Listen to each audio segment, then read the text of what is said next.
If you've been thinking about getting an eel for your saltwater aquarium, here are some things to keep in mind so you can be successful. Now, first up, you're gonna want a lid. And I say this as an absolute necessity for this fish.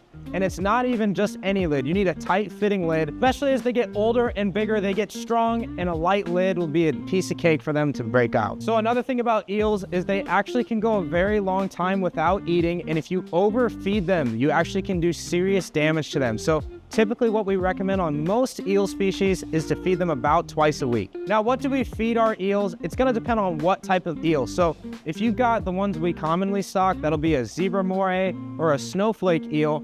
Those are typically gonna eat krill and clams on the half shell, typically more invertebrates.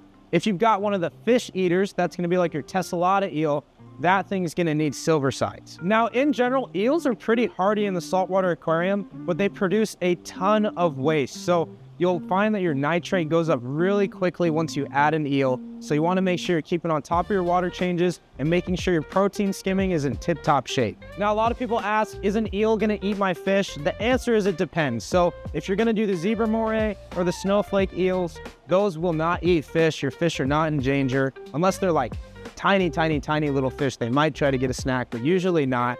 But if you've got a tessellata eel, that fish will eat what it can fit in its mouth, so you've got to keep that in mind. Now, another tip we have for keeping eels is that they definitely need hiding places. They need somewhere in the aquarium where they can go in and be fully covered up. Now, if you're looking for a very easy eel to keep that we generally have in stock, snowflake eels are going to be your go-to.